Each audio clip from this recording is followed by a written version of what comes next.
आज हम लोग इस वीडियो पे ये कवर करेंगे कि निफ्टी और बैंक निफ्टी का जो डेस्टिनेशन है, आगे का जो मूव है वो कब आएगा, किस डेट को आएगा और कहाँ से चीज़ें रिवर्सल करें। हेलो एवरीवन, कैसे हैं आप सब लोग। तो मैं स्वागत करता हूं अपने इस चैनल पर और सभी से रिक्वेस्ट इस बात का करूंगा कि प्लीज़ अगर आप इस चैनल पर नए हैं तो सब्सक्राइब जरूर कीजिएगा, क्योंकि इस चैनल पर मैं आप लोगों को इलियट वेब से रिलेटेड सारे प्रॉब्लम को सॉर्ट आउट करता हूं। तो आइए आज हम लोग इस वीडियो में कुछ नया सीखते हैं। तो रही बात क्या सीखते हैं, आज हम लोग वो चीज़ सीखेंगे इस वीडियो में कि निफ्टी और बैंक निफ्टी का जो हम स्टडी करते हैं या जो डिस्कशन करते हैं तो टारगेट कब तक आएगा। हमारे मन में ये प्रॉब्लम चलती है, हमने टारगेट डिसाइड कर लिया कि ये टारगेट हमारा यहाँ तक आएगा, लेकिन प्रॉब्लम ये क्रिएट होती है कि आखिर कब आएगा। तो मैं बहुत कोशिश किया हूँ उस चीज़ को कि प्रॉब्लम को सॉल्व करने के लिए, इस प्रॉब्लम की वो हम टारगेट तो पता है लेकिन हमारा टाइमिंग नहीं पता है। तो इस बार मैं इस वीडियो में टाइमिंग को भी बताऊंगा कि किस डेट को हमारा जो टारगेट है वो कब तक आ सकता है, राइट। तो आइए हम लोग चलते हैं और निफ्टी बैंक निफ्टी की स्टडी करते हैं। तो अब देख सकते हैं निफ्टी का स्टडी है और जैसा पिछली बार हमने स्टडी किया था उसी के हिसाब से मैंने इसको डिस्कस किया है। अब आप देख सकते हो कि इसमें कुछ लाइनिंग है, ये लाइनिंग बड़ी इंपॉर्टेंट है। इस बार मैंने इडियट वेब को कवर नहीं किया है, इस बार मैंने retracement, price cluster, time cluster सब कुछ कवर किया है। ये नया टॉपिक है और इस टॉपिक को बैच नंबर 6 में कवर किया जाएगा जो 23 अप्रैल से स्टार्ट हो रही है। तो अगर आपको ये सीखना है कि ये टाइमिंग कब है, ये क्लस्टर क्या होता है, तो आप लोग इस नीचे दिए गए नंबर पर कॉल जरूर करना ताकि आप ये सब चीज़ों को सीख सको, ठीक है ना। तो आइए हम लोग चलते हैं। ये जैसे निफ्टी का चार्ट है, आप देख सकते हो कि मैंने यहाँ पर कोशिश की, मतलब यहाँ पर रिट्रेसमेंट ड्रॉ किया है। अब रिट्रेसमेंट ड्रॉ करने में ये देखिए, ये रिट्रेसमेंट के लाइंस हैं। उसके बाद आप देख सकते हो कि जो हमने हाई लगा है, ये जो हाई लगा है ये 61.8% है। आप भी चेक कीजिएगा, यहाँ से यहाँ तक लगाने पर मैंने कई बार क्लासेस में बताया भी है आप लोगों को कि ये जो मूव है ये 61.8% पर रेसिस्टेंस को फेस कर रही है। अब हम आगे बढ़ते हैं। आइए देखिए, 61% से रेसिस्टेंस फेस कर रही है और अगर यहाँ पर रेसिस्टेंस है 17,512 का और 17,444 का हाई तो लगा ही लगा है। इसके ऊपर क्रॉस करती है निफ्टी, मतलब इसके ऊपर क्लोजिंग देती है तो निफ्टी ज़्यादा से ज़्यादा 17,700, 17,750 तक आसपास जा सकती है। लेकिन अगर रिवर्स करने के शुरू करती है तो ये जोन बना हुआ है 61.8% का, मतलब ये जो पर्पल कलर वाला जो देख रहे हो ये इंटायर मूव का 61.8% है से। अब इसको ब्रेक करती है तो कहाँ तक आ सकती है, तो मैं आपको लास्ट डेस्टिनेशन बताता हूँ कि जो उम्मीद है वो ये है। उम्मीद 100% की उम्मीद है, मतलब एक नया लो तो नहीं कह सकते, लेकिन एक मूव जो है, एक डाउन ट्रेंड का जो मूव है वो पेंडिंग है। तो फिलहाल के लिए हम लोग जो देख रहे हैं ये क्लस्टर है, ये इसको बोलते हैं प्राइस क्लस्टर, फिबोनाची क्लस्टर हम बोलते हैं इसको। देख सकते हो कि 100% का जो रेशियो आ रहा है वो 16,156 आ रहा है, फिर आ रहा है 16,130 आ रहा है, 16,102 आ रहा है, मतलब 16,102 का मैक्सिमम लो इस क्लस्टर पर ये लग सकता है। अब यहाँ से जब हम शॉर्ट करते हैं मतलब तो हमारा मैक्सिमम जो स्टॉप लॉस होना चाहिए वो ये होना चाहिए। इसके ऊपर क्लोजिंग आती है तो 78.6% और यहाँ से कंफर्मेशन आना शुरू कर देगा।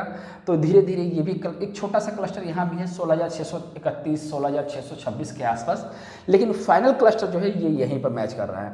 तो 16,000 यहाँ पर मैं नोट कर दे रहा हूँ, 16,102 से लेकर 16 मैक्सिमम जो है 16,156, ये यहाँ तक का, मतलब ये यहाँ तक का लो आने वाले टाइम पर हम लोग देख सकते हैं। अब बात आती है कि कहाँ तक आएगा जी, किस डेट को आएगा।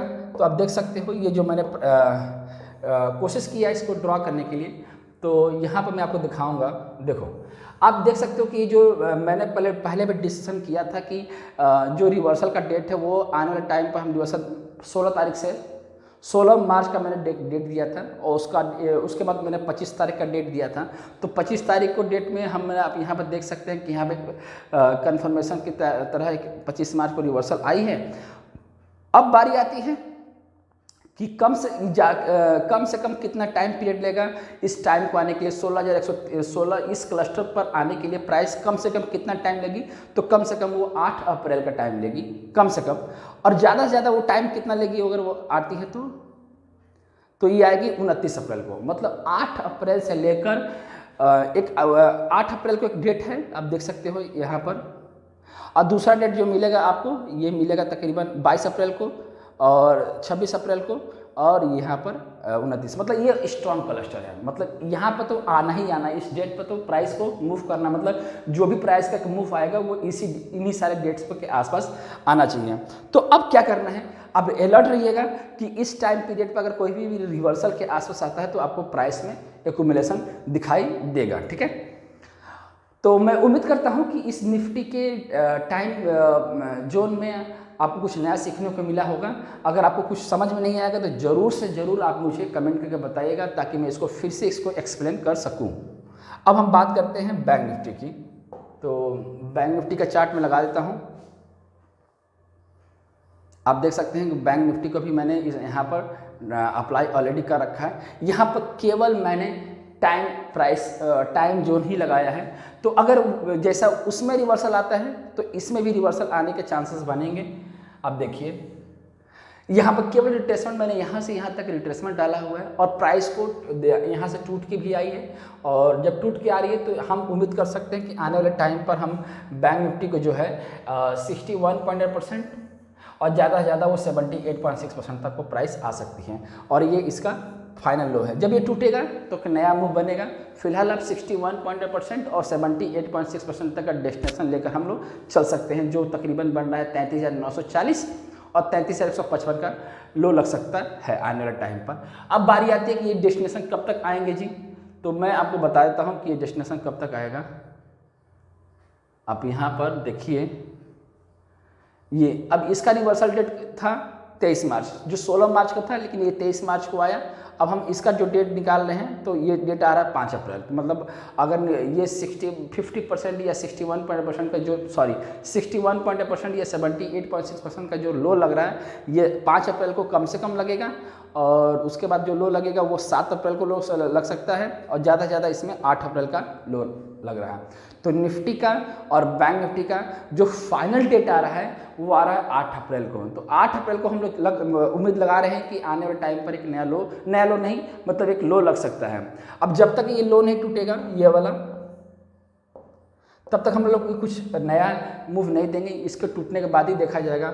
हो सकता है कि प्राइस यहाँ से आए और 61% या 78.6% के आसपास बाउंस बैक कर जाए। जब तक ये टूटेगी नहीं तब तक हम आगे की डिस्कशन नहीं करेंगे। तो देखते हैं कि इस वीकेंड में क्या होता है। तब तक मैं लाइव ही आऊँगा आप लोगों के साथ और हम फिर से भी इन सब चीज़ों का डिस्कशन करेंगे। तो गाइज, मैं उम्मीद करता हूं कि आप लोगों ने नया कुछ सीखा है, और इन सब सीखने के लिए, इन सब चीज़ों को जानने के लिए अगर आप इंटरेस्टेड हैं तो हमारी 23 तारीख वाली जो अप्रैल से स्टार्ट हो रही बैच, उस बैच में ज़्यादा से ज़्यादा आप उस बैच को ज्वाइन कीजिए। वो इसलिए क्योंकि ये सब चीज़ें नई से सीखेंगे।